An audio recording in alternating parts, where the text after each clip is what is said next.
आम्ही सांगितलं तर ते त्यांचा पक्ष तसा चालवतील का? नाही चालवणार. मग त्यांनी सांगितल्यासारख्या आम्ही बातम्या का करायच्या? समोरच्या व्यक्तीला राग का येतो? का? कारण की ती त्याला आवडलेली किंवा त्याला पटलेली बातमी. स्थानिक पातळीवरचे जे कोणी राजकीय नेते आहेत त्यांना या गोष्टी माहिती होत्या, तर त्यांनी तेव्हा पुढाकार घेऊन त्यामध्ये जर लक्ष दिलं असतं ना तर बदलापूर पेटलंच नसतं. स्थानिक पातळीवरती पोलीस प्रशासन जसं हवं तसं लक्ष नव्हतं देत. अगदी 2:30-3 वाजता पण रात्री फोन करतात. राजकीय नेत्याला श्रद्धा तर सांगत नाहीये की तुम्ही हे स्टेटमेंट यांच्या विरोधात करा, हे बोलतोय तो राजकीय नेता. आज आपल्या बरोबर ज्या पाहुण्या आहेत त्यांना इंट्रोडक्शनचा गरज नाहीये. बदलापूरचा ज्वलंत आवाज आणि सगळ्यांनाच माहीत असणाऱ्या आमच्या श्रद्धा ठोंबरे मॅडम. जर्नलिझम मध्ये खूप त्यांचं मोठं नाव आहे आणि त्याची जर्नी पण खूप इन्स्पायरिंग आहे. तर आजच्या पॉडकास्टच्या माध्यमातून मी तीच तुमच्या समोर आणणार आहे. तर आपण डायरेक्टली वळूया श्रद्धा मॅडमकडे. मॅडम नमस्कार. नमस्कार. सगळ्यात पहिले तर मला हे जाणून घ्यायला आवडेल की तुमचं बॅकग्राऊंड जर्नी किंवा तुमचं बालपण कुठे गेलं आणि तुमचं शिक्षण कशात झालं आणि मग तिथून व्हाय जर्नलिझम किंवा तुम्हाला पत्रकारच व्हायचंय ही इच्छा तुमची कशी आणि कुठून डेव्हलप झाली? बेसिकली माझा जन्म कल्याणचाच आहे. कल्याणलाच जन्म झाला आणि मराठी शाळा आहे पावशी मराठी विद्या मंदिर. सो तिथेच म्हणजे जवळच घराच्या अगदी जवळच शाळा होती. त्याच्यामुळे 10वी पर्यंतचं शिक्षण तिथे झालं. 9वी-10वीला म्हणजे जवळपास माझे 2-2, 3-3 विषय जायचे म्हणजे गणितासारखा विज्ञानासारखा. म्हणजे मी 100% म्हणजे मला 20 पैकी 2-3 असेच मार्क मिळायचे गणितामध्ये सुद्धा. सो अभ्यासामध्ये कधी काय करू शकेल असं वाटत नव्हतं. मला याच रागामध्ये घरच्यांनी 9वी मध्ये क्लासमधून काढून टाकलं आणि मग आता घरातल्या घरातच अभ्यास कर असं सांगितलं. मग त्याच्यानंतर भाऊ आहे, सो त्याने थोडंसं स्टडी वगैरे घेऊन मग 10वीला 60% पडले, जे अपेक्षितच नव्हते मला. सो ते झालं. त्याच्यानंतर मग 12वीला गायत्री विद्या मंदिर आहे, सो तिथे मी 12वी पर्यंतचं शिक्षण घेतलं. 12वी पर्यंतचं शिक्षण घेत असताना तिथे पण अनपेक्षित 74% मिळाले. सो आर्ट्समधूनच माझं शिक्षण झालं तिथे. आणि 12वी नंतर म्हणजे 11वी-12वीच्या वेळेत त्या कालावधीमध्ये मला असं वाटलं की आपल्याला म्हणजे जस्ट एकदा गावी गेली होती. माझं गाव बारवी डॅमच आहे बदलापूर जवळचं. अच्छा. हा. सो गावाला गेली होती एकदा. असे सगळे गावाकडचे काका वगैरे असं बसलो होतो आणि न्यूज चॅनल लागलं होतं. तेव्हा जस्ट एक अँकर होता, एक चॅनल लागलं होतं आणि अँकरिंग सुरू होती. तेव्हा जस्ट असं बघून वाटलं होतं की आपल्याला हे करायचंय. काय करायचंय माहिती नव्हतं, कोणता कोर्स आहे, काय अभ्यास करायचा काहीच माहिती नव्हतं, फक्त करायचं एवढं माहिती होतं. म्हटलं की ठीक आहे. माझ्यामध्ये तेव्हा मी 1-2 जणांना सांगितलं पण हसण्यावारी ते घालवण्यात आला की होईल नाही होईल. आणि आपल्या पूर्ण कुटुंबांमध्ये असं कोणाचंच बॅकग्राऊंड नाही किंवा कोणच असं ऑन कॅमेरा किंवा या फील्डमध्ये कोणच नाही. सो सगळे प्रश्नच होते पुढे. 12वी पर्यंतचं शिक्षण झालं. त्याच्यानंतर मला ऍडमिशन घ्यायचं होतं. 12वीला चांगले मार्क पडले आणि ऍडमिशन घेण्यासाठी घरच्यांना आधी तयार करायचं होतं, कारण की थोडं बदलापूर बारवी डॅम गावाकडचा परिसर असल्यामुळे त्यांना या फील्डसाठी तयार करणं माझ्यासाठी खूप कठीण होतं. तयार होतच नव्हते. माझे आई वडील पण तयार होत नव्हते आणि दादा वगैरे कोण नव्हते तयार होत. आणि त्यामध्ये झालं असं की दादाचा मित्र होता, सो त्याने सुद्धा BMM केलं होतं. सो त्याचा एक्सपिरियन्स खूप असा वाईट होता की जॉब नाही मिळत. आणि ही खरी गोष्ट आहे, या फील्डमध्ये जॉब म्हणजे खूप तुम्हाला मेहनत करावी लागते. तर या सगळ्या गोष्टी होत्या. त्याच्यामुळे मग मी ऍडमिशन घेऊ नये याच्यासाठी मग त्याला घरी बोलवण्यात आलं. मग किती तुला मेहनत वगैरे, पण तरी पण डोक्यात एकच होतं की नाही करायचं तर आहेच. मग ठीक आहे, घरचे जर्नलिझमला नाही म्हणाले. म्हटलं मग आता करायचं काय? मग म्हटलं लॉला ऍडमिशन घेते. मग आमच्या परिसरात एक वकील राहतात, आई त्यांच्याकडे घेऊन गेली. त्यांनी सांगितलं एवढा अभ्यास आहे, तेवढा अभ्यास आहे, होणार नाही तुझ्याकडून हे ते. सो परत तिथे नेगेटिव्ह करण्यात आलं. मग पुन्हा एकदा BA मध्येच मी शिक्षण कंटिन्यू केलं. म्हणजे मला आज पण त्या गोष्टीचा खूप असा पश्चाताप आहे की माझे ना 3 वर्ष वाया गेले. म्हणजे FY SY वाया गेले असं म्हणता नाही येणार, पण त्या पिरियडमध्ये मी माझं करिअर ज्याच्यामध्ये करायचं होतं ना त्याच्यामध्ये शिक्षण घेऊ शकले असते, पण ते मला घेता नाही आलं. टिपिकल आपली जी भारतीय संस्कृती किंवा पालकांची मेंटॅलिटी आहे की मीडिया फील्ड नको किंवा ऑन कॅमेरा कोणतंही प्रोफेशन नको. जे डॉक्टर, लॉयर, इंजिनियर, टीचर हे जे नावाजलेले प्रोफेशन आहेत त्यात मुलगी त्याच प्रोफेशन मध्ये जा, हे तुमच्या घरात पण होतं? इव्हन ड्रेसच घालायचा इथपर्यंत होतं. पण ठीक आहे, आता त्यांची मेंटॅलिटी हळूहळू चेंज झाली. एक्सेप्ट त्यांनी सगळ्या गोष्टी केल्या. TY पर्यंत माझं कमलादेवी कॉलेज आहे विठ्ठलवाडीला, ते पण घराच्याच जवळ. सो तिथे ऍडमिशन घेतलं आणि तिथे सगळ्यात पहिले मला आठवतं की प्रेझेंटेशन द्यावं लागतं PPT वरती. सो कॉम्पिटिशन होती एक कॉलेजमध्ये. कॉम्पिटिशनमध्ये तेव्हा फर्स्ट रँक आला होता आणि मग ते व्हिडिओ वगैरे बनवले होते, ते जस्ट दादाला पाठवलं, मग कॉंग्रॅच्युलेशन वगैरे. मग तेव्हा त्यानंतर शिक्षकांनी कॉलेजमधल्या स्वतः आईला बोलवून घेतला. मग तेव्हा मला शिक्षकांनी समजूत काढली होती, म्हणजे सिद्धार्थ सर आणि पूनम मॅडम ज्या आज नाहीयेत, तर त्यांनी समजूत काढली होती आईची की तिला करू द्यात करून. शिक्षकांनी थोडासा माइंडसेट शिफ्ट केला पालकांचा. शिक्षकांचा रोल खूप महत्वाचा असतो प्रत्येक विद्यार्थ्यांच्या आयुष्यात, टू टर्न देअर लाईफ. खरी गोष्ट. तो तुमच्या बाबतीत ते सेइंग खरं ठरलं. शिक्षकांनी तुम्हाला सपोर्ट केला वगैरे. आणि आपण म्हणतो ना की तो एक गुण किंवा तो एक स्पार्क घेऊनच आपण जन्माला येतो. तो TYला तुम्हाला एक तुमचा आपण म्हणू शकतो टर्निंग पॉइंट झाला की तुम्ही प्रेझेंटेशन दिलं, त्यात सिलेक्ट झाले, मग पेरेंट्सना टीचरांनी कन्व्हिन्स करण्यात आलं आणि मग तिथून तुमची जर्नी जर्नलिझम कडे कशी वळली? ठाण्याचं जोशी बेडेकर कॉलेज आहे. सो तिथे पण ऍडमिशन घ्यायचं असेल तर तुम्हाला अगोदर एक्झाम्स द्यावा लागतात. तुम्ही ती क्रॅक केली तर तुम्हाला ऍडमिशन मिळतं, अदरवाईज नाही मिळत असं. सो तेव्हा मग ते सगळं माहिती घेतली. पहिल्यांदाच ठाण्याला जाणं याच निमित्ताने. ओके. हा, आधी कधी नाही. ब्रेकिंग द स्टिरियोटाइप की ट्रेननी मुलींना बाहेर नाही पाठवायचं, लांब नाही पाठवायचं. TY पर्यंत तुम्ही ह्याच वर्तुळात होतात. कल्याण, डोंबिवली, बदलापूर त्याच वर्तुळात होतात. कल्याण, डोंबिवली सुद्धा नाही, फक्त कल्याण आणि तो आमचा परिसर, इथपर्यंतच जग होतं. मग त्याच्यानंतर मग जर्नलिझमला ऍडमिशन घेतलं मी TY नंतर जोशी बेडेकरला.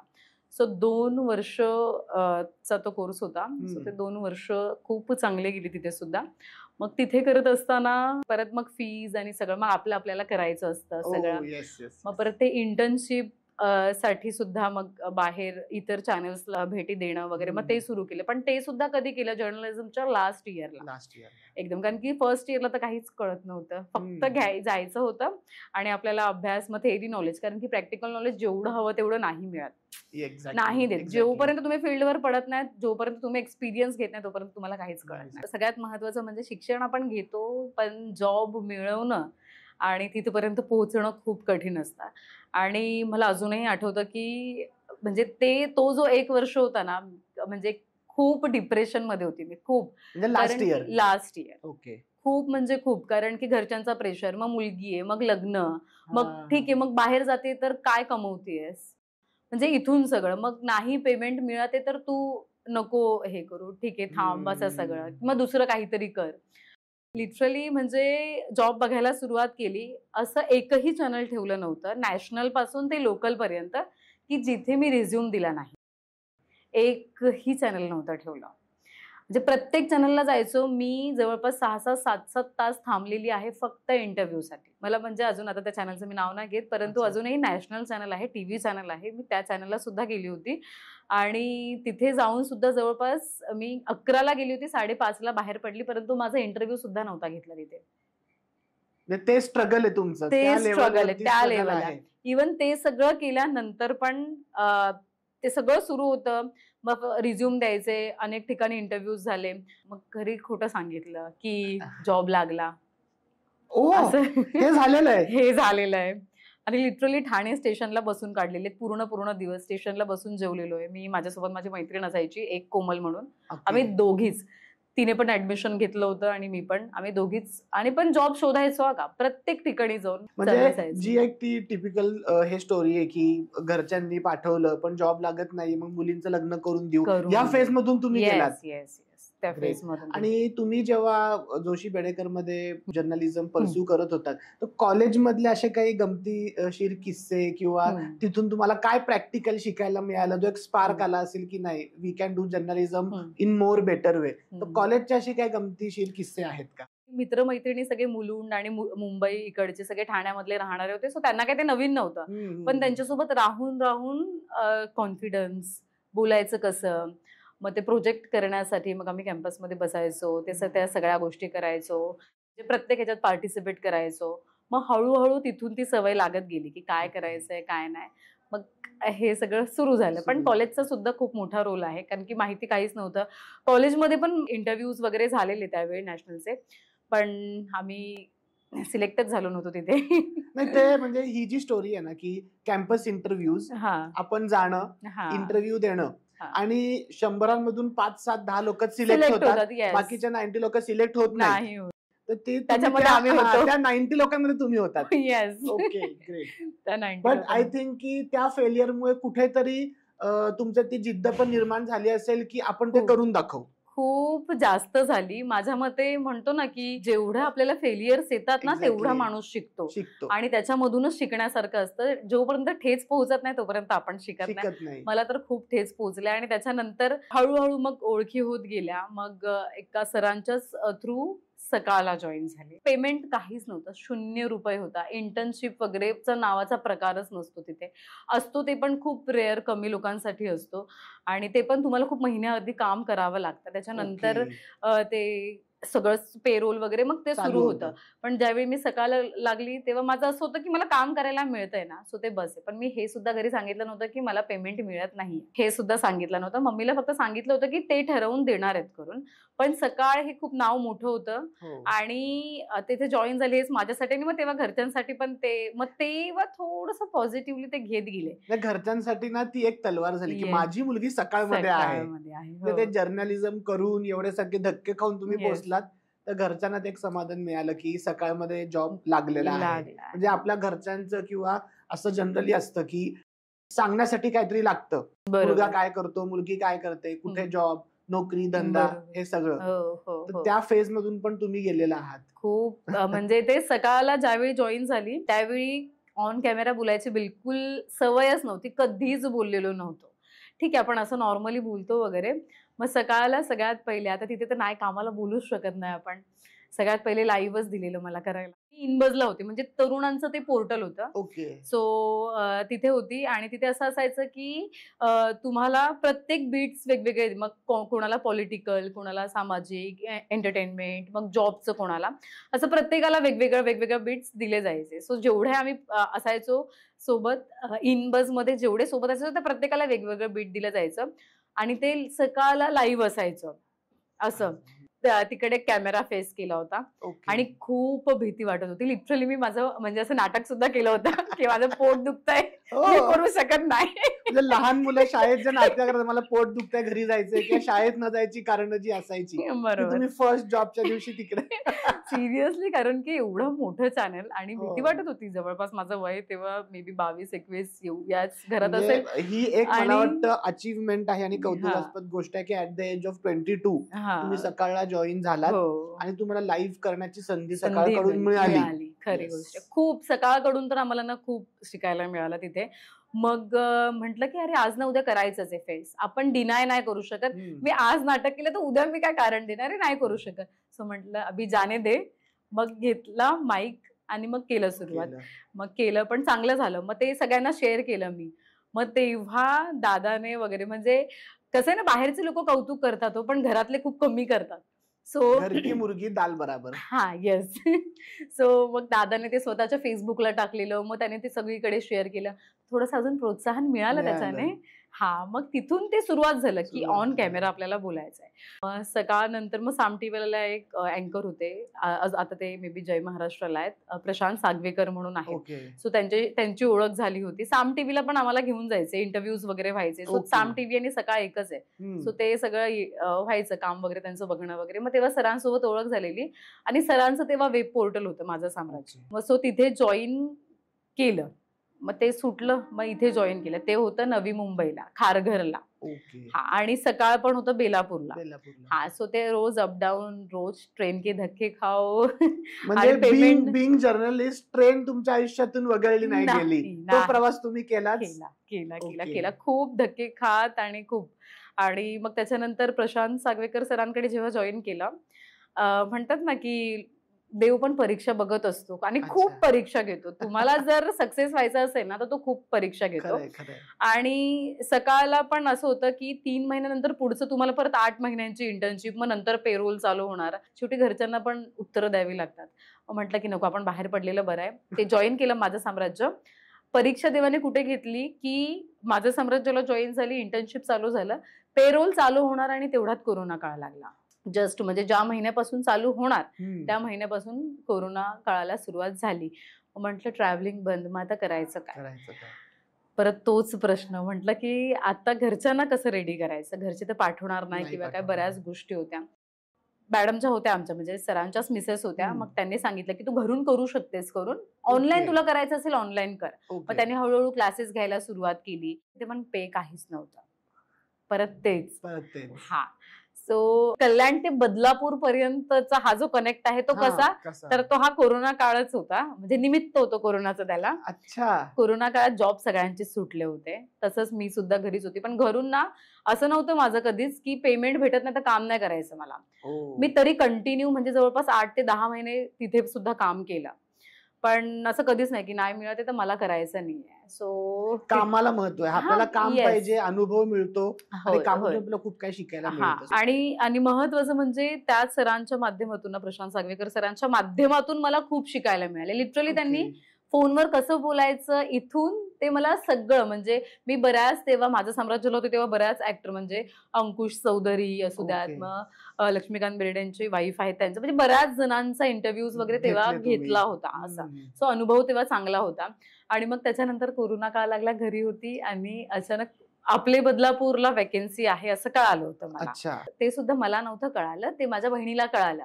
सो ती जॉब बघत होती आणि तिला कळालं की या फील्ड मधला, म्हणून तिने जस्ट कॉन्टॅक्ट नंबर मला दिला. मग तो तेव्हा त्यांचा कॉन्टॅक्ट नंबर माझ्याकडे आला, मी जॉईन झाली आणि मग तेव्हा मग आपली बदलापूरला करायला सुरुवात केली. म्हणजे मी तर असं म्हणेन की प्रत्येक व्यक्ती, म्हणजे मी भारतातलं नाही, अख्ख्या जगातली प्रत्येक व्यक्ती कोरोनाला शिव्या देते. बिझनेसेस बंद पडले, आम्ही 5 वर्ष मागे गेलो, सगळं झालं. पण मला वाटतं तुमच्या केसमध्ये आम्ही बदलापूरकरांनी कोरोनाला थँक्यू म्हटलं पाहिजे. माझ्यासाठी तर खूप चांगलं झालं, कारण की कोरोना लागला नसता ना तर मी ते सोडलंच नसतं. एक्झॅक्टली. आता कुठेतरी दुसरीकडे असती असं. आणि तोच मग प्रवास मग सुरू झाला आपल्या बदलापूरचा. तर आपल्या बदलापूरमध्ये मॅडम तुम्ही जॉईन झालात आणि आपल्या बदलापूरमुळे, म्हणजे मला असं वाटतं मॅडम की मी पण तुम्हाला पहिल्यांदा आपल्या बदलापूरच्याच पोर्टलवरती बघितलं आणि खूप न्यूज यायच्या. तर 1-2दा मी इग्नोर केलेलं, कारण थोडासा न्यूज बाबत 2-3 एबीपी माझा ह्याच्यावरतीच न्यूज बघायची सवय होती. आणि मग वारंवार तुमचे व्हिडिओज यायला लागले, लोकांकडनं कळायला लागलं. तर मग मला वाटतं आपल्या बदलापूरमुळे थोडं बदलापूरमध्ये प्रसिद्धी मिळाली, तुम्हाला अनुभव आले आणि तुम्हाला अनेक गोष्टी त्याच्यातून शिकायला पण मिळाल्या असतील. तर आपल्या बदलापूर पासून तुमची जी जर्नी चालू झाली बदलापुरातली, त्याबद्दल काय सांगाल? आपल्या बदलापूरला तर जॉईन झाल्यानंतर बऱ्याच गोष्टी शिकायला मिळाल्या. म्हणजे तिथे पण मी शून्यापासूनच सुरुवात केलेली, कारण की नॅशनलला ज्यावेळी काम करतो तेव्हा खूप कमी बोलायचं असतं आपल्याला. जवळपास 1-1.5 मिनिटं 2 मिनिटं तुम्हाला मिळतात ऑन कॅमेरा बोलायचं. तिथे पण खूप रिस्ट्रिक्शन्स असतात, सहसा चान्स देत नाही, संधी देत नाही ते लोक. पण आता हे लोकल लेवलला काम करायचं होतं आणि आपले बदलापूरचे तर मी आज पण म्हणजे खूप आभार मानेन, कारण की त्या चॅनलने मला खूप घडवलं, खूप शिकवलं. संपादक मनोज वैद्य म्हणून आहेत, म्हणजे त्यांचा आवर्जून उल्लेख करायला आवडेल मला. खूप त्यांनी म्हणजे त्यावेळी खूप मला मोटिवेट केलं होतं की मग हे कर ते कर, आणि प्लॅटफॉर्म जो असतो जो आपल्याला मिळायला हवा त्या पिरियडला, सो तो प्लॅटफॉर्म त्यांनी मला मिळवून दिला. बातम्या कशा करायच्या, काय करायचं, कोणती कशी न्यूज कव्हर करायची ते सांगितलं. हळूहळू मग पॉलिटिकल, कारण की बदलापूर जरी माझं गाव असलं तरी पण माझ्यासाठी नवीन शहर होतं. त्याच्यामुळे मी आणि माझी मैत्रीण कोमल परत आम्ही इथे जॉईन झालो. ती आणि मी प्रत्येक ठिकाणी सोबतच असायचो. प्रत्येक ठिकाणी. सो इथे पण आम्ही दोघी जॉईन झालो. दोघी जॉईन झाल्यानंतर मग ते परत मग सुरुवात इथून होते की आम्ही जॉईन झालो आणि आमच्या अगोदरचा स्टाफ होता त्यांनी चॅनल सोडून दिलं. मग ती पूर्ण जबाबदारी पडली ती आमच्यावरती. लोकल लेवलला काम करायचं होतं म्हणून मग आता प्रत्येक ठिकाणी जायला लागायचं. सगळी माणसं नवीन, सगळे पॉलिटिकल लोकांना आपण ओळखत नव्हतो. मग हळूहळू तिथे सुद्धा काम करायला अशी सुरुवात केली, प्रत्येकाच्या संपर्कात येऊन. मग प्रत्येकाला आपण स्वतः जाऊन बऱ्याच ठिकाणी भेटलो. हळूहळू चुकत खूप शिकली, खूप चुकली मी. म्हणजे आपले बदलापूरमुळे जी तुम्हाला अपॉर्च्युनिटी मिळाली आणि जे तुम्ही ऍक्च्युअली घडलात आणि कुठेतरी बदलापूरमध्ये पण तुमची एक ओळख निर्माण झाली. आणि आपले बदलापूर आणि तुमचा फेस हे कॉम्बिनेशन खूप डेडली होतं. म्हणजे मला जवळजवळ लास्ट पर्यंत हे माहितच नव्हतं की मनोज सरांचा आपल्या बदलापूर. मला वाटायचं की श्रद्धा मॅडम येत आहेत आपल्या बदलापूरवरती न्यूज करतात, त्यांचाच चॅनल आहे की काय. मला खूप नंतर कळलं की तुम्ही त्याच्याशी संलग्न आहात आणि तुम्ही तिकडे जॉब वगैरे करता. आणि तुम्ही जसं राजकीय लोकांचा उल्लेख केला किंवा तर म्हणजे खूप ऐकिवात अशा गोष्टी आहेत किंवा आपण मीडियावरती सोशल मीडियावरती पण बघतो की लोक म्हणतात की पूर्वीसारखं जर्नलिझम नाही राहिलं किंवा पूर्वीसारखे जसे बातमीचे हार्ड कोर पत्रकार असायचे, इम्पार्शियल होते, निष्पक्ष राहून ते बातम्या करायचे. आता ते थोडं थोडं डायल्यूट होत चाललंय. म्हणजे अनेक पत्रकार कोणत्या तरी एका पक्षाशी निगडीत असतात, म्हणजे दुसऱ्या पक्षाच्या विरोधात बातम्या करतात. अनेक पत्रकार कोणत्या तरी एका व्यक्तीशी असोसिएटेड असतात, ते त्या व्यक्तीच्याच चांगल्या बातम्या करतात, बाकीच्यांच्या वाईट करतात. तर हे जे इम्पार्शियलनेस वाढतोय किंवा ज्या कॉन्ट्रोवर्सीज होतात, त्याबद्दल तुमचा अनुभव काय किंवा तुम्ही त्याबद्दल काय सांगाल? महत्वाचा मुद्दा तुम्ही मांडला की ते निपक्ष जी काही पत्रकारिता आहे ती आता कुठेतरी कमी झालेली आहे. कारण असं होतं की या अगोदर म्हणजे आता सुद्धा काही ज्येष्ठ पत्रकार माझ्या खूप चांगल्या संपर्कात आहेत. त्यांचा जो लुक असायचा ना तो खूप चांगला असायचा, म्हणजे खूप भारी वाटायचं ते बघायला. त्यांची एक झोळी असायची, डायरी आणि पेन असायचा. आता सदरा वगैरे, येस सदरा वगैरे. आणि इव्हन अगोदर ना पत्रकारांना मग तुम्हाला कोणाला आमंत्रित करायचं असेल पत्रकारांना तर त्यांना गाड्या जायच्या घ्यायला, म्हणजे असं सगळं असायचं. पण आता पत्रकारांच्या हातात तुम्हाला डायरी मग ती झोळी नाही पाहायला मिळते. त्यांच्या हातात फक्त एक मोबाईल आणि एक बूम असतो. कारण की तेवढं सोशल मीडिया आणि सगळं फास्ट झालेलं आहे, खूप इझी झालेलं आहे. अगोदर बातमी क्रिएट करण्यासाठी खूप मेहनत लागायची. आणि तुम्ही जो प्रश्न केला की निपक्ष, आता होतं कसं की आम्हा पत्रकारांचं आम्ही ज्यावेळी बातम्या लावतो त्यावेळी समजा XYZ एका पक्षाची मी बातमी लावली बाजूने, पण त्याच वेळेला होतं काय दुसरा पक्ष नाराज होतो, कारण की त्यांच्या विरोधात असते ती बातमी बऱ्यापैकी. सो तिथे ते थोडंसं डिस्प्यूट किंवा या सगळ्या गोष्टी होत असतात. आणि काहींचे संबंध असतात चांगले, ते संबंध खराब करायचे नसतात. मग ते चॅनलचे सुद्धा असतात, मग ते पर्सनल व्यक्ती किंवा पर्सनल पत्रकार असतात, सो त्यांचे सुद्धा ते संबंध असतात. आणि आताच असं झालंय की बरेच चॅनल्स झालेले आहेत, सोशल मीडिया एवढा वास्ट झालाय की आज कोणीही येतं आणि चॅनल सुरू करते. मोबाईल आहे, फेसबुक आहे, हा बाबा माझं चॅनल आहे, असं नाहीये. तुम्ही प्रॉपर शिक्षण घेणं गरजेचं आहे. त्यासाठी तुमची प्रॉपर डिग्री असणं, तुम्हाला त्या गोष्टीबद्दल माहिती असणं आणि तुम्ही बोलणं, या सगळ्या गोष्टींमध्ये फरक आहे. मग कधी कधी असं वाटतं भाई मेरी डिग्री ले लो और बेच दो कहीं पे. म्हणजे लिटरली एवढं वाटतं, कारण की कुणीही येताना ते सुरू करते. म्हणजे कोणीही उठून पत्रकार बनू शकत नाही किंवा कोणीही उठलं न्यूज चॅनल चालू केलं आणि मी पत्रकार आहे असं नाही होत. तुमची माहिती, तुमचा अनुभव, बॅकग्राऊंड आणि निडरपणे त्या गोष्टी निष्पक्षपणे मांडणं हे पण एक टॅलेंट आहे मॅडम. निडर म्हणजे तुम्हाला जर समोरचा एखादा बोलतोय तर त्यावरती तुम्हाला उत्तर द्यायला यायला हवं.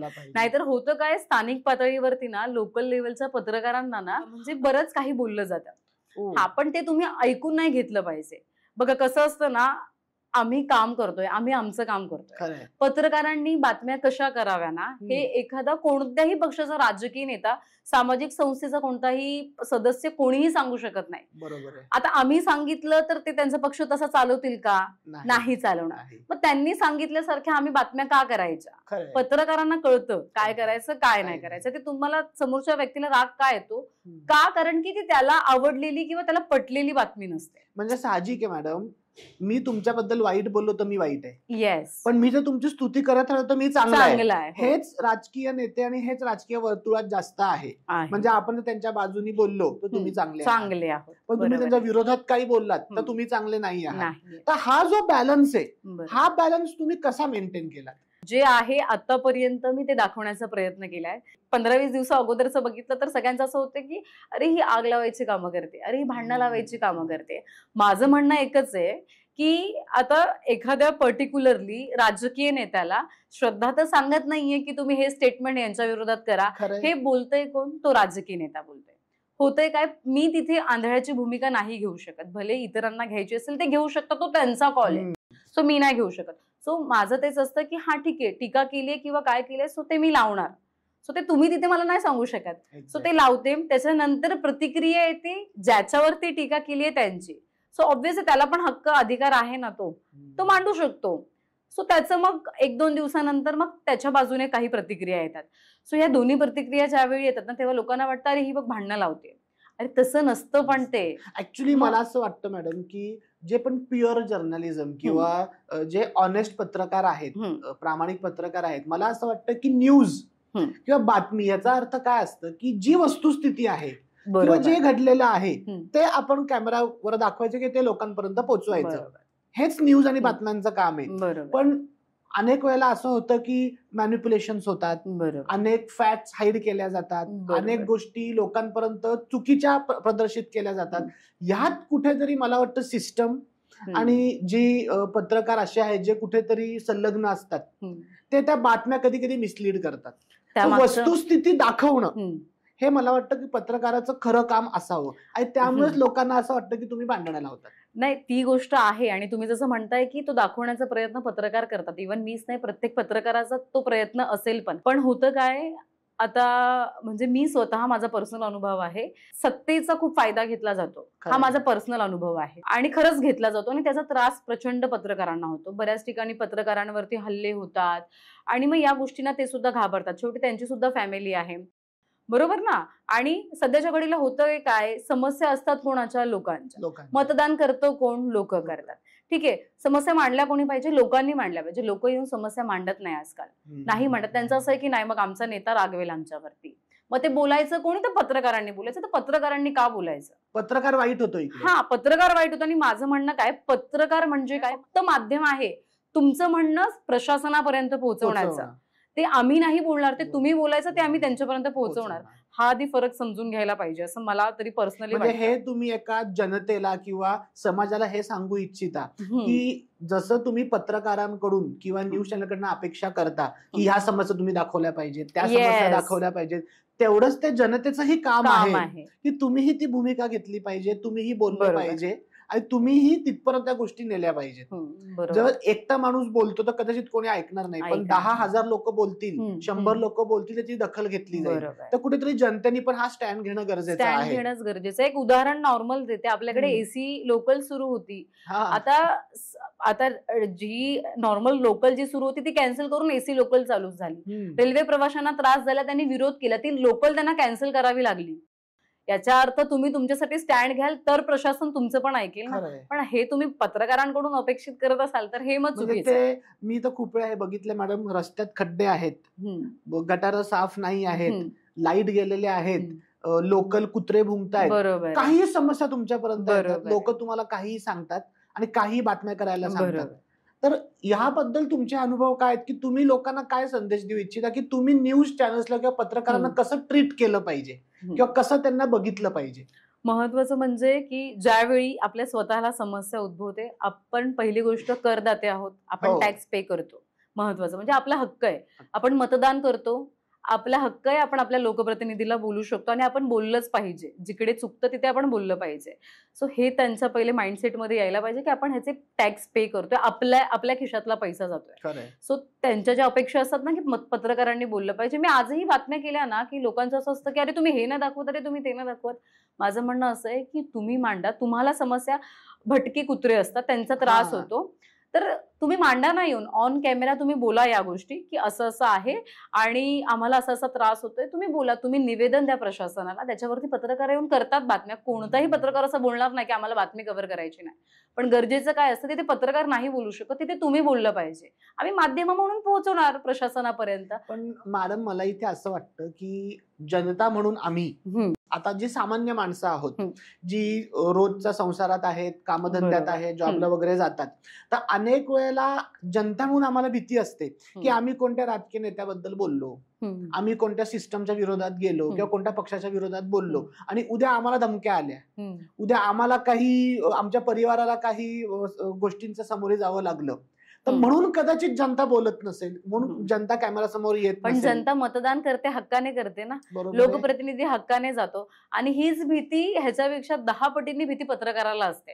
कारण की बऱ्याचदा, आता मी सुद्धा बदलापूरमध्ये काम करते, मी इथे वोटर, मी इकडची वोटर नाहीये, पण मी घेते ना, म्हणजे मी सगळ्यांना अंगावर घेते, नाही अशातला भाग नाहीये. पण मग इकडच्या लोकांनी का नाही बोलावं, अरे तुम्ही तर मतदान करता, तुम्हीच बोललं पाहिजे तुमच्यासाठी. आम्ही बातम्या लावायला आहोत, आम्ही लावतो. ती पण एक डेअरिंग असते बातम्या लावायची, कारण की तुम्ही महिन्यातून एकदा त्या लोकप्रतिनिधीला भेटता, आम्हाला रोज भेटावं लागतं, रोज आम्हाला त्यांना फेस करावं लागतं. आमचे पण संबंध चांगले असतात, आम्ही खराब करतो कारण की समस्या आपली असते, लोकांची, जनतेची आहे. येस, मग ती मांडण्यासाठी आम्ही आमचे संबंध खराब करतो ना, पण ते तुम्ही मांडायला हवं असं मला वाटतं. अनेक वेळेला राजकीय पक्ष म्हणजे अपोजिशन आणि रुलिंग पार्टी, तर हे चालूच असतं की अपोजिशन बद्दल बातमी लावली तर रुलिंग पार्टी नाराज, रुलिंग पार्टी बद्दल चांगलं बोललं तर अपोजिशन नाराज वगैरे. आणि ह्यामुळे मला वाटतं ऍज अ पत्रकार किंवा न्यूज चॅनल म्हणून तुम्हाला अनेक वेळेला धमक्या येणं, फोन येणं, रस्त्यात अडवणूक करणं, म्हणजे आता थोडीशी पूर्वी सारखी गोष्ट नाही राहिली, थोडा चेंज झालेला आहे.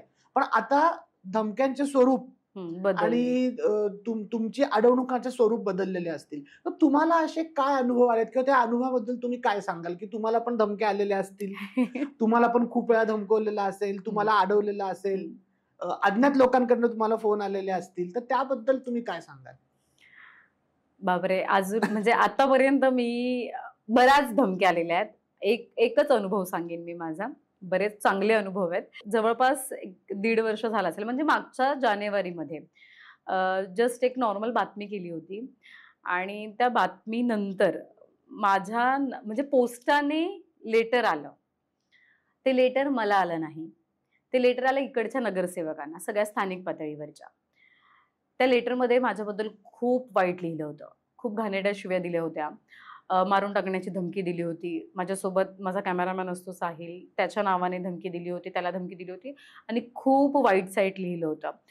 आणि आता एखाद्याला धमकी मला द्यायची असेल तर तो मला पाठवेल किंवा माझ्यापर्यंत, पण त्याला फक्त म्हणजे आपण म्हणतो ना की इमेज खराब करणं असतं, तर त्या टाईपचं करायचं होतं. त्याच्यामुळे ज्यांनी ते लेटर पाठवलं, आज त्या गायत कळालं नाहीये मला की तेवढी ते केलंय कोणी. मी पोलीस स्टेशनला तक्रार केली, दोन्ही एसीपी डीसीपींना केली, स्थानिक पातळीवरती पण केली, परंतु ते आज तगायत कळालं नाहीये. आणि ते नगरसेवकांना, जवळपास 6-7 नगरसेवकांना ते लेटर गेले होते धमकीचे. राजकीय नेत्यांचा तर प्रचंड अनुभव आहे. खूप खूप म्हणजे खूप. एक जरी बातमी लावली की मग फोन कॉल असतो, अरे हे कशाला केलं, अरे ते कशाला केलं, मग तो माझ्या जवळचा आहे, मग हा माझ्या जवळचा आहे, असं असतं. आता मध्ये आपल्या शहरामध्ये एक प्रकरण झालं होतं, बदलापूर पेटलं होतं. ठीक आहे. त्याच वेळी मी बातमी केली होती. ऍक्च्युली त्या पॅरेंट्सला आणि जे पॉलिटिकल पार्टीज होते त्यांच्या माध्यमातून कळालं होतं काय झालंय काय नाही वगैरे, सगळ्या गोष्टी कळाल्या होत्या. आणि माहिती होतं की स्थानिक पातळीवरती पोलीस प्रशासन जसं हवं तसं लक्ष नव्हतं देत. ठीक आहे. आणि तो अनुभव आणि ते समोर मी पाहिलं होतं की काय सुरू आहे करून. म्हटलं की अरे हे म्हणजे पहिला दिवस झाला, दुसरा दिवस झाला, हे FIR दाखल करून घेत नाहीयेत, म्हणजे चाललंय तरी नेमकं काय. मग त्याच्यानंतर FIR दाखल झाली. त्याच्यानंतर पण म्हणजे जस्ट सो चालू होतं. म्हणजे पोलीस असंच लिटरली ज्या अधिकारी होत्या लिटरली अशा उडवून लावत होत्या समोरच्या ज्या फिर्यादी होत्या त्यांना. सो हे सगळं आपण बघतोय आणि आपण एक मुलगी म्हणून मी तर नाहीच बघू शकत या गोष्टी. आपल्या घरात पण लहान मुली आहेत, सो आपण या सगळ्या गोष्टी नाही फेस करू शकत. तर ते सगळं करत असताना मग FIR दाखल झाली. FIR दाखल झाल्यानंतर FIR माझ्यापर्यंत पोहोचली आणि ऑनलाईन सुद्धा त्यावेळी होती. पोलिसांनी ती नंतर काढली साईटवरून, पण ऑनलाईन होती. आता ऑनलाईन ते ॲज युजल कोणी त्या साईटवरती बघू शकता. आणि पोलिसांकडून एक हे झालं होतं, चूक अशी झाली होती की त्यांनी त्या FIR मध्ये शाळेचं नाव मेन्शन केलं होतं, जे पोक्सो कायद्यानुसार करायला नाही पाहिजे. ठीक आहे. आणि त्या माध्यम म्हणून सुद्धा आम्ही नाही करायला पाहिजे. पण त्यावेळी मला ते का गरजेचं वाटलं. आणि माझ्याकडे एक म्हणजे मी वकिलांशी तेव्हा बोलली होती ऑलरेडी की मी हे असं असं करू शकते का, कारण की हे असं असं सुरू आहे. सो ते म्हणाले की करू शकते, तुझ्याकडे पुरावा आहे ना FIRचा, सो तू करू शकते. सो मी ती बातमी केली आणि त्याच्यानंतर तेव्हा सगळ्यांना माहिती त्याच्यानंतर काय झालं, पिक्चर झाला तो. पण खूप वाईट झालं. तसं व्हायला नव्हतं पाहिजे, पण माझ्याकडे तेव्हा ऑप्शन नव्हता, कारण की ना विषय कळतच नव्हता. आणि मला अजूनही वाटतं स्थानिक पातळीवरचे जे कोणी राजकीय नेते आहेत त्यांना या गोष्टी माहिती होत्या, तर त्यांनी तेव्हा पुढाकार घेऊन त्यामध्ये जर लक्ष दिलं असतं ना तर बदलापूर पेटलंच नसतं किंवा इव्हन एवढ्या गोष्टी वाढल्याच नसत्या. जर एवढा प्रशासनावरती, पोलीस प्रशासनावरती दबाव लोकप्रतिनिधींचा असताना तर एवढ्या गोष्टी तापल्या नसत्या एवढ्या लेवलला. आता ज्या शाळेमध्ये प्रकार झाला होता सगळ्यांना माहिती आहे ती शाळा कोणाची आहे काय. मग तिथून धमक्या यायला सुरुवात झाली. एका पत्रकाराला फोन गेला, माझ्यासोबतचा कलिक माझा पत्रकार आहे, त्याने रेकॉर्ड केला होता तो कॉल, की तिला सांग तिचं खूप करिअर बाकी आहे, करिअर थांबवायला आम्हाला वेळ लागणार नाही, तर तिला सांग जे काय सुरू आहे ना ते आता बंद कर आणि जे काय बातमी केली आहे ती डिलीट करून टाक करून. भाई ये तो होने वाला नाही आहे. आजपर्यंत मी केलेली बातमी एकदाही ना मी या अगोदरच्या चॅनलला होते तेव्हा डिलीट केलेली आहे, ना मी आजपर्यंत माझं चॅनल सुरू केलं ना तिथे डिलीट केलेली आहे. आणि मी चुकीचं केलं नव्हतं, मला वाटत नाही की मी चुकीचं केलंय. महत्वाचं म्हणजे ज्यावेळी ती धमकी आली त्यावेळी मला बदलापूरकरांचे आभार मानायला खूप आवडतील, कारण की जसं लोकांना कळालं तसं बऱ्याच विरोधी पक्षातल्या लोकांना कळालं ना, सगळ्यांनी खूप चांगला सपोर्ट केला होता. खूप म्हणजे खूप चांगला. म्हणजे त्या सपोर्ट, कारण की होतं कसं ना की सगळे ज्यावेळी आपल्या एकट्यावरती येतं ना तेव्हा खूप बर्डन असतं.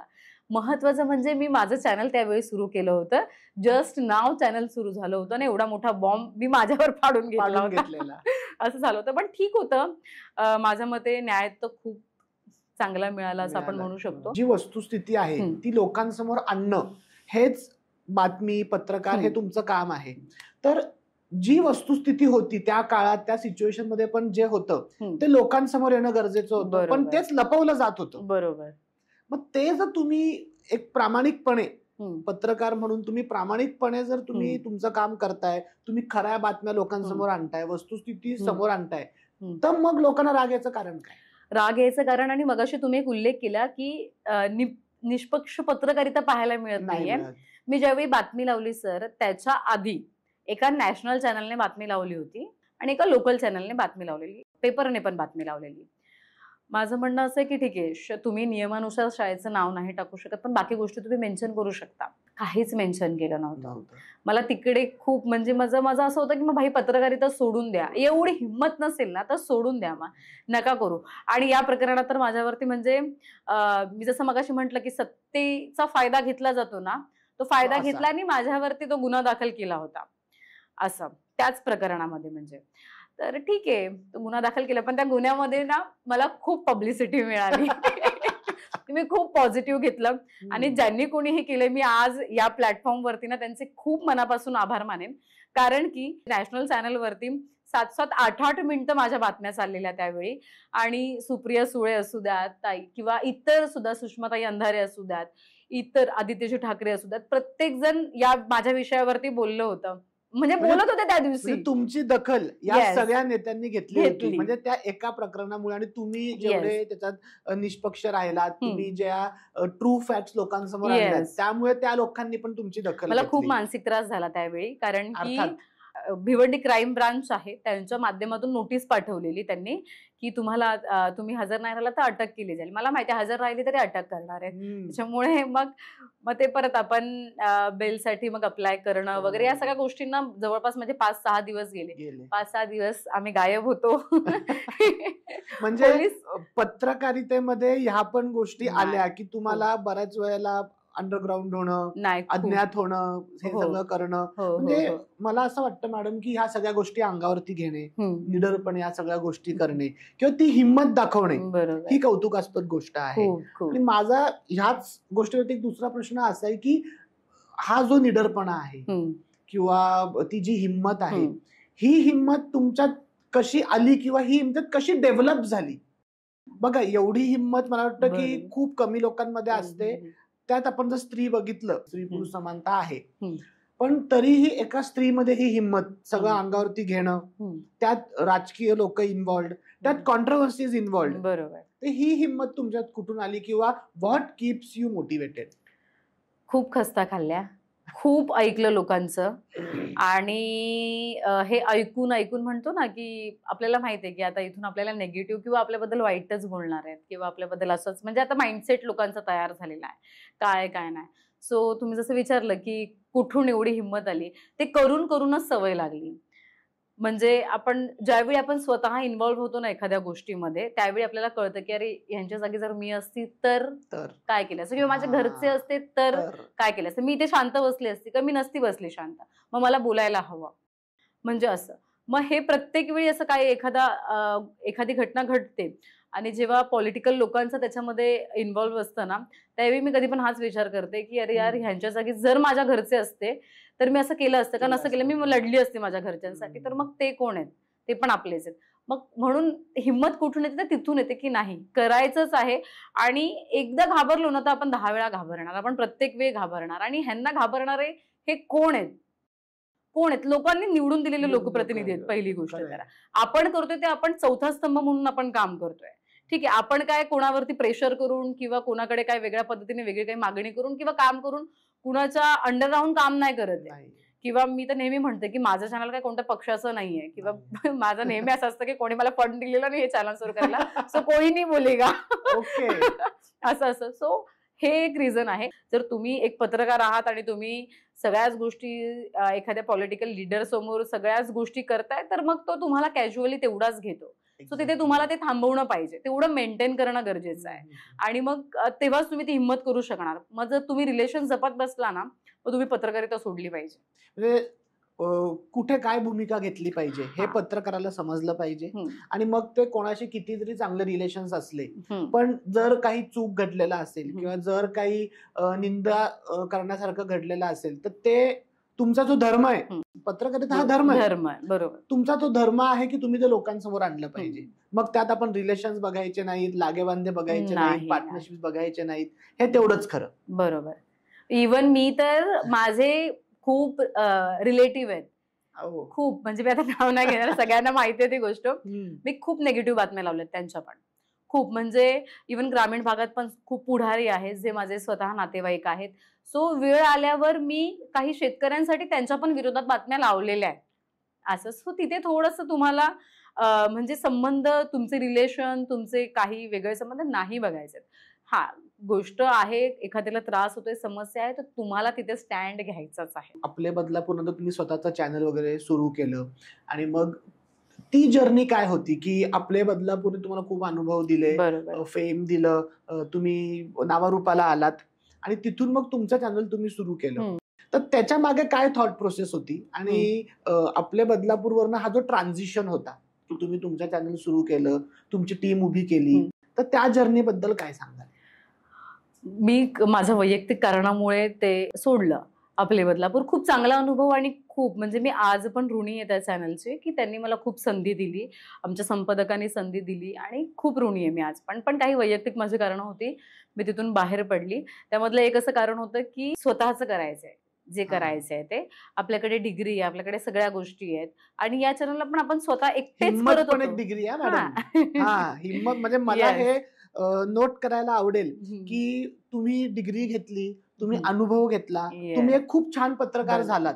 पण तुम्ही जेव्हा त्या पत्रकारितेच्या मुळाशी जाता, तुम्हाला जेव्हा ग्रास रूट लेवलवरती गोष्टी दिसतात, तर त्या गोष्टी हँडल करण्यासाठी आणि त्या फील्डमध्ये टिकण्यासाठी हिम्मत, निडरपणा आणि ती पर्सनॅलिटी डेव्हलप करणं खूप गरजेचं आहे.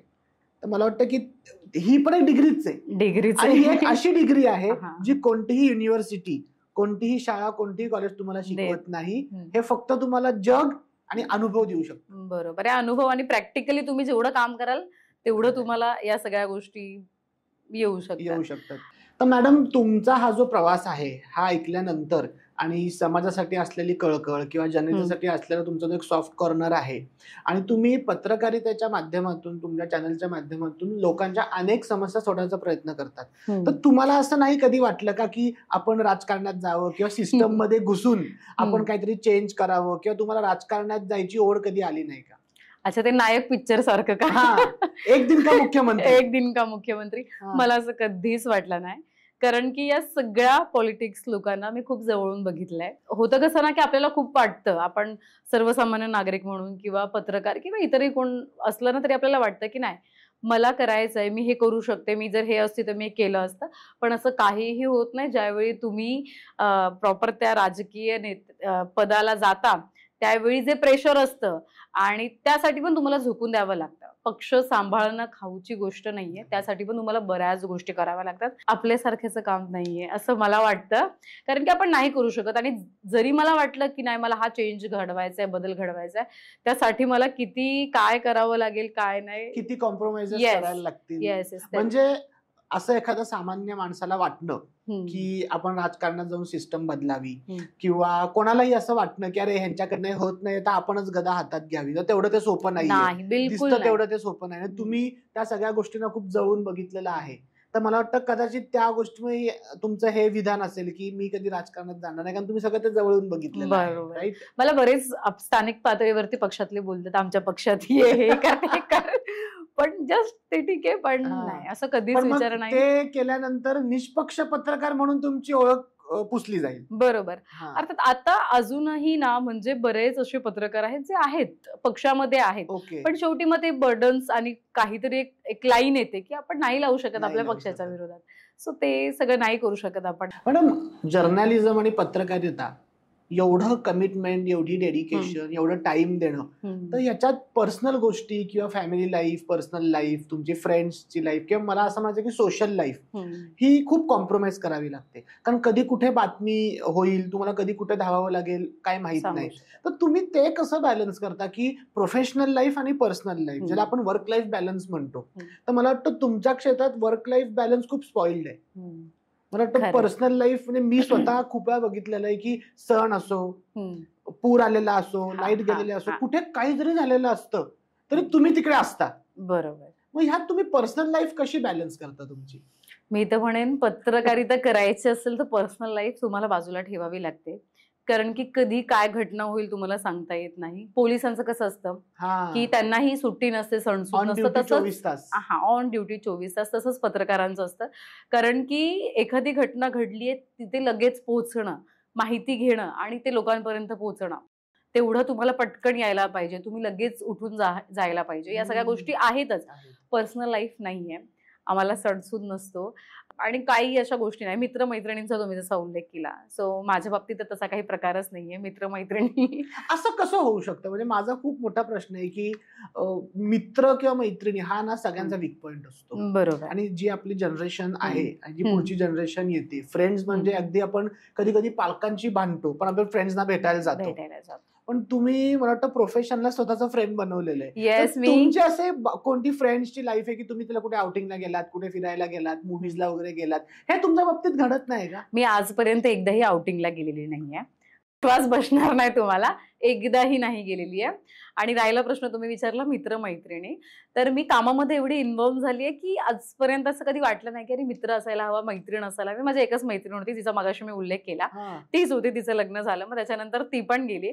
मग आता सध्याच्या घडीला तर असं कोणीच नाहीये की हा ठीक आहे मग आम्ही भेटतोय, मग चला मग जा, आठवड्यातून एकदा भेटा किंवा महिन्यातून एकदा भेटा, असा काहीच प्रकार नाहीये. राहिले सण सुद्धा प्रत्येकाला वाटतं की आपण घरच्यांसोबत साजरा करावा. बाबांचं हाराचं दुकान आहे, सो येस, सो काही सण सुद्धा आलं ना की व्यवसाय तो असतोच. सो बऱ्याचदा आधी म्हणजे ही फील्ड ज्यावेळी नव्हती त्यावेळी मी प्रॉपर तिथे म्हणजे प्रॉपर काम करायचे, हार बनवण्यापासून सगळं करायची. पण मग आता तर ते तर नाहीच जमत, ते तर सोडूनच द्या. फॅमिली सोबत राहायला पण नाही जमत. म्हणजे मग आताही घरी जायची वेळ असते 12, 12:15, मग घरातून निघायची वेळ असते 9:30, 10च्या दरम्यान.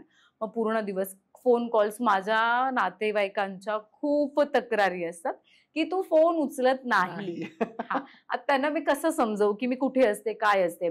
बऱ्याचदा रेकॉर्डिंग चालू असतात, बऱ्याच वेळा कुठेतरी आपण बातमीमध्ये असतो, मग तेव्हा नाही उचलू शकत. त्यांच्या खूप तक्रारी असतात. पण आवडतं, कारण की काम करायला का आवडतं, कारण की तेच सणसूद मी बदलापूरमध्ये येऊन बदलापूरकरांसोबत साजरा करते. प्रत्येक सण, गुढीपाडवा असू द्या, दिवाळी. मला असं वाटतं की तुम्ही ना बदलापुरात स्वतःला विलीन करून घेतलेलं, फॅमिली टाईप झालेलं आहे. बदलापुरातला आनंद तुमचा आनंद आहे, बदलापुरातली दुःख तुमची दुःख आहे.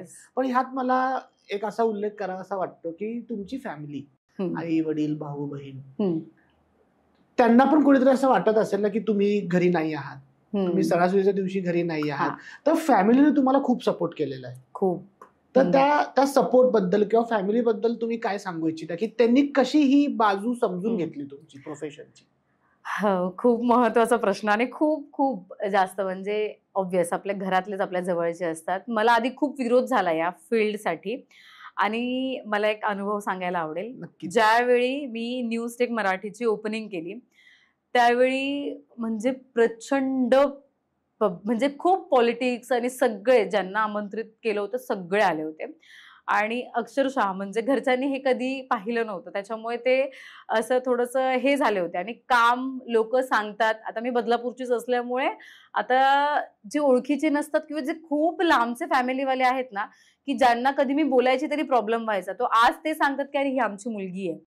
म्हणजे आता हा एक बदल झालेला आहे. आणि राहिली फॅमिलीची गोष्ट, तर आज त्यांना खूप प्राऊड फील होतं. माझी मम्मी तर ना उद्घाटनाच्या दिवशी खूप रडली होती, खूप. म्हणजे लिटरली जो येत होता ना त्याला सांगत होती की म्हणजे माझ्यामुळे तिची ती 3 वर्ष वाया गेली, मी तिला शिकू दिलं नाही, मी तेव्हाच तिला संधी द्यायला पाहिजे होती, मग आज ती अजून पुढे असते किंवा काय.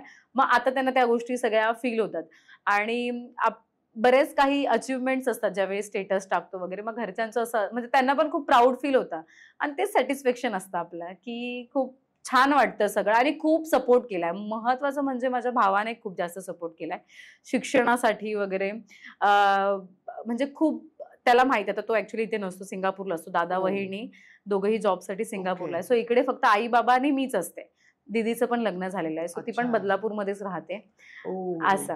सो ती जरी बदलापूरमध्ये राहत असली तरी पण मी म्हणजे खूप महिन्यानंतर तिच्या कधीतरी घरी जाणार, मग भेटणार. खूप तक्रारी असतात त्यांच्या की तू वेळ देत नाही, मग कुठे जात नाही फिरायला वगैरे. म्हणजे 6-6, 7-7 महिने असं.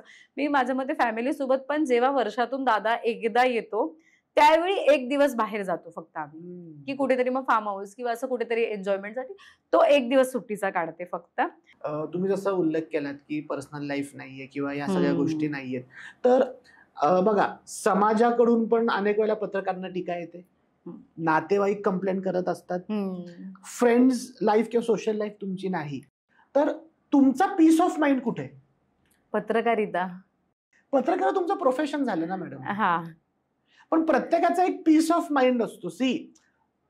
अख्खा दिवस काम केल्यानंतर आपण मूवी तरी बघू, संध्याकाळी मित्रांना तरी भेटू, फिरायला तरी जाऊ किंवा काहीतरी खाऊ तरी, असं काहीतरी असतं सगळ्यांचं पीस ऑफ माइंड. तर पत्रकार म्हणून किंवा तुम्ही एवढे कमिटेड आहात तुमच्या प्रोफेशनला, तर तुमचा पीस ऑफ माइंड काय? मला तर आज मी पुन्हा एकदा तेच उत्तर देईन. बातम्या उत्तर देईन मी तुम्हाला. का? कारण की ज्यावेळी म्हणजे कधी कधी मला उशीर समजा झाला ऑफिसला यायला, तेव्हा माझं माइंड काम करत नाही. माझं असं की अरे माझ्या पेजवर काही पडलं नाही अजून. म्हणजे असं बिलकुल असं तुम्हाला असं वाटत असेल की मूवी वगैरे, मला आठवत नाही मी लास्ट टाइम मूवी बघायला कधी गेली होती, मी लास्ट टाइम फिरायला कधी गेली होती, असं बिलकुल म्हणजे काहीच आठवत नाही. आणि हा, मला या गोष्टींवर खरंच काम करायचंय, कारण की घरच्यांना वेळ देणं गरजेचं आहे. थोडं फ्रेंड म्हणजे थोडंसं कामापासून लांब राहून मला त्याच्यावर वर्क करायचं. ऍक्च्युली मॅनेजमेंटसाठी थोडंसं आता सुरुवात केली आहे, त्याच्यामुळे प्रयत्न चालू आहेत. पण याच्यासाठी मला काम करायचं, मला घरच्यांना वेळ द्यायचा आहे, स्वतःचा पीस ऑफ माइंड साठी काहीतरी वेगळ्या गोष्टी. त्याच्यासाठी तर मी लॉला ऍडमिशन घेतला, तुम्ही जर म्हणालात तर. कारण की लॉ पण करायचं होतं मला. जसं माझं जर्नलिझम राहिलं होतं तसं माझं 12वी नंतर लॉ राहिला होता, जो काही जणांमुळे मला करणं शक्य नव्हतं. म्हणजे तेव्हा तर असं होतं की यार एवढी पुस्तकं आहेत, मोठी पुस्तकं आहे, तुला वाचायला जमणार नाही, हे नाही जमणार, ते नाही जमणार, असं सगळ्या गोष्टी हिणवल्या होत्या. परंतु मग ठीक आहे, मग आत्ता जमतंय ना, आत्ता वेळ आहे आपल्याकडे, आता आपण करू शकतो. सो त्याच्यामुळे मग ते एक राहिलं होतं. सो ते राहिलं होतं, मग ते पण करून टाकलं. आता जे असे अनेक तरुण तरुणी आहेत ज्यांना ऍडव्हर्टायझिंग किंवा जर्नलिझम मध्ये करिअर करायचंय, किंवा जे स्ट्रगलिंग जर्नलिस्ट आहेत, जे शिकतायत, बरोबर, किंवा जे शिकून बाहेर पडलेले आहेत, जॉबच्या शोधात आहेत, त्या युथसाठी किंवा त्या लोकांसाठी तुम्ही काय मेसेज देऊ इच्छिता, किंवा तुम्ही त्यांना काय सांगाल की या क्षेत्रात करिअर करायचं असेल तर तुम्हाला कसं स्वतःला घडवावं लागेल, कसं शिक्षण घ्यायला लागेल, आणि कशा गोष्टी मॅनेज करायला लागतील, तर त्या लोकांसाठी काय मेसेज द्याल? खूप महत्वाचा प्रश्न आहे, कारण की हा प्रश्न बऱ्याच मुलं घेऊन माझ्यापर्यंत येतात की करायचं तर मग कशामध्ये ऍडमिशन घेऊ किंवा काय. तर महत्वाचं म्हणजे तयारी असेल मेहनतीची तर तुम्ही या. खूप तुमच्यावरती पेशन्स लेवल तुमच्याकडे असेल ना तर तुम्ही या. जिगरा असेल, हिम्मत असेल तर या, अदरवाईज येऊ नका. मी तर सरळ सांगेन. कारण की ठीक आहे, कॉलेजमध्ये तुम्हाला थेरी नॉलेज देणार, सगळं कॉलेज शिक्षण देण्याचं काम करणार, ते सगळं ठीक आहे. पण जर फील्डवरती तुम्हाला काम करायचं असेल तर तुम्हाला खूप सॅक्रिफाईस करावं लागणार सगळ्या गोष्टी. आता राहिला प्रश्न ऍडमिशनचा, 12वी नंतर पण BMM करू शकतो. जर TY झालं असेल तर जर्नलिझम, म्हणजे कोणत्याही कॉलेजमध्ये आता MSCJ म्हणून कोर्स आहे, 2 वर्षाचा असतो. सो ते पण तुम्ही करू शकता. महत्वाचं म्हणजे मी सांगेन की शिक्षण घेता घेता तुम्ही इंटर्नशिप्स करा. कारण की माझ्या वेळेला असं झालं की मी खूप एंडला इंटर्नशिप केली, माझा तिथे पण वेळ गेला, मला माहितीच नव्हतं कारण की कसं करायचं. तेवढा जो पॅच आहे ना तो तुम्ही फेस केला पाहिजे. मेहनत करायची तयारी तुमची असली पाहिजे. महत्वाचं म्हणजे जर तुम्ही ती तयारी ठेवली, होतं काय, खूप इझी वाटतं की अरे सोशल मीडियावर ही दिसतीये, ही माध्यमांवरती दिसतेय, काय सोपं आहे, बूम घ्या आणि बोला. असं नाहीये. तिथे काय बोलायचंय, कोणत्या वेळेला काय शब्द वापरायचाय, कुणाला काय बोलायचं आहे. आता आम्ही तसं म्हणजे आपण समजा एखाद्या पॉलिटिकल असेल तर साहेब, दादा बिदा खूप अवॉइड करावं लागतं. आपण नाही बोलू शकत प्रोफेशनली. ते प्रोफेशनली जर तुम्ही करत असाल तर नाही बोलू शकत. पण या सगळ्या गोष्टींची मग तिथे काळजी घेतली पाहिजे, छोट्या मोठ्या गोष्टी. मग कोणाबद्दल तुम्ही बातम्या करताय, प्रशासन आहे, त्यांची भूमिका, खूप छोट्या छोट्या गोष्टींचा विचार करावा लागतो तर तुम्ही करू शकणार आहात. अदरवाईज कोण तुमची कधी वाजवून जाईल ना समजणार ते नाही. तुम्हाला समजणार नाही, त्याला जरा पण वेळ लागणार नाही. माझा एक म्हणजे आउट ऑफ क्युरिओसिटी हा प्रश्न आहे मॅडम हम्म. तुम्हाला, की आता बदलापूर तसं खूप मोठं पण आहे आणि खूप छोटं पण आहे. बरोबर. तर बदलापूरच्या कोणत्या कानाकोपऱ्यात कोणती बातमी येते, कुठे काय हम्म. इन्सिडेंट घडतो, कुठे लाईट गेलेत, कुठे काय पाण्याची समस्या झालेली आहे, कुठे काय गुन्हा झालेला आहे, अख्ख्या बदलापुरात एका वेळेस 10 बातम्या पण होऊ शकतात. बरोबर. तुम्हाला कसं कळतं की इथे हे झालेलं आहे? म्हणजे हा माझा एक वैयक्तिक प्रश्न आहे ऍज अ सामान्य नागरिक म्हणून, की त्या ठिकाणी त्या गोष्टीत त्या वेळेला तिकडे पोहोचणं, यासाठी तुमचं नेटवर्क म्हणा, तुम्हाला फोन येत असतील म्हणा, किंवा ती बातमी ऑथेंटिक आहे की नाही, हे तुम्ही कसं व्हॅलिडेट करता? एखादी घटना घडली त्यावेळी फोन येतो, ज्यांची समस्या असेल त्यांचा फोन येतो. याच्यासाठी तुमचा संपर्क दांडगा असणं महत्वाचं. तुम्ही त्यांच्या संपर्कात असणं महत्वाचं आहे. आणि जरी संपर्कात असलात तरी संपर्कात असून तुम्ही ती बातमी लावताय की नाही लावते, लोकांमध्ये किती आहात. असं झालं पाहिजे ना की एखादी समस्या आली ना की लोकांना आठवलं पाहिजे की अरे यांना फोन करा, मग ते सॉर्ट आउट होऊन जाईल.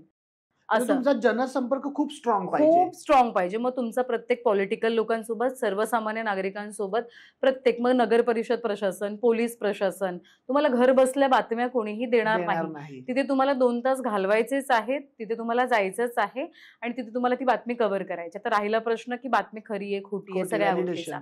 आता समजा एखादी काही समस्या असेल, मग त्याच्यावरती समजा ते नगर परिषदेच्या अंडर असेल, सो आम्हाला ते व्हेरिफिकेशन करून घ्यावं लागतं की सीओना फोन करावा लागतो की असं असं आहे, मग खरं आहे का किंवा काय. पोलिसांबद्दल असेल तर मग ते त्यांना विचारावं लागतं असं असं झालंय का. मग बऱ्याच वेळा पोलीस प्रशासन सांगतात की वातावरण गरम होऊ शकतं, थोडं नका हे करू वगैरे. मग तो थोडं आपण पण सहकार्य, मग ते सुद्धा जमलं पाहिजे आपल्याला. आता घेतलं बूम आणि केलं सुरुवात असं नाही होत. थोडी पहिली माहिती घ्यावी लागते आणि मग आणि संपर्कच असणं महत्वाचं आहे. जेवढा तुमचा जास्त संपर्क आहे तेवढं तुमच्याकडे जास्त बातम्या, लोकांच्या जास्त समस्या आहेत.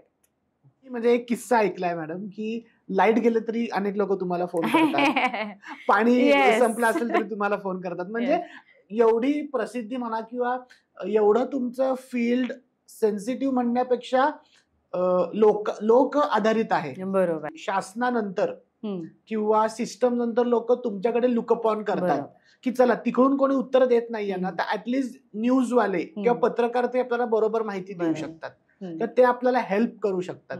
तर लोक तुमच्याकडे त्या आशेने किंवा निष्ठेने बघतात. बरोबर. त्याबद्दल तुम्ही काय सांगाल? अगदी 2:30-3 वाजता पण रात्री फोन करतात की लाईट गेलीये, पाणी नाहीये किंवा म्हणजे इतर बरेच कारण असतात किंवा म्हणजे हे तर म्हणजे स्फोट वगैरे होतात तेव्हा पण येतात. ते तर ठीक आहे, जेव्हा मोठा इश्यू होतो. लिटरली लाईट नसल्यावर तर परेशान करतात. मग माझं असं कधी कधी असतं की अरे MSCB नाहीये बाई, हा असं की मग काय ना, असं उत्तर देऊ शकत नाही आपण नागरिकांना. आता त्यांनी आपल्याला अपेक्षेने फोन केला तर मग काय ना, मग तेव्हा नंबर असतो आपल्याकडे अधिकाऱ्यांचा, मग तेव्हा त्यांना तो देतो किंवा मग जसं सॉर्ट आउट जमत असेल मग तसं ते करून देण्याचा प्रयत्न करतो. असं आहे एकंदरीत. म्हणजे तुम्हाला असं वाटतं का मॅडम की शासनानंतर किंवा सिस्टम नंतर तुम्ही जनतेसाठी एक पॉइंट ऑफ कॉन्टॅक्ट आहात? You are a bridge between system and society. 100% जेवढा म्हणजे चौथा स्तंभ पत्रकारितेला का म्हणतात तो याच कारणामुळे म्हणतात.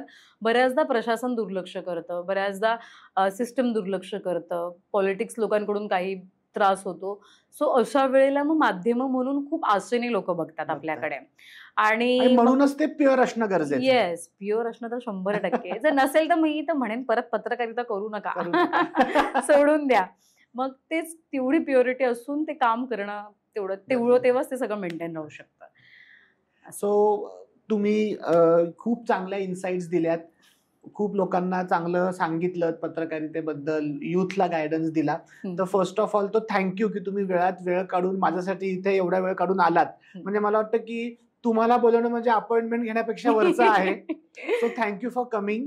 तुम्ही आलात, वेळात वेळ काढून खूप चांगल्या इन्साइट्स दिल्यात आणि नक्कीच जे दर्शक हे बघतील त्यांना ह्याच्यातून खूप चांगले मेसेजेस मिळतील.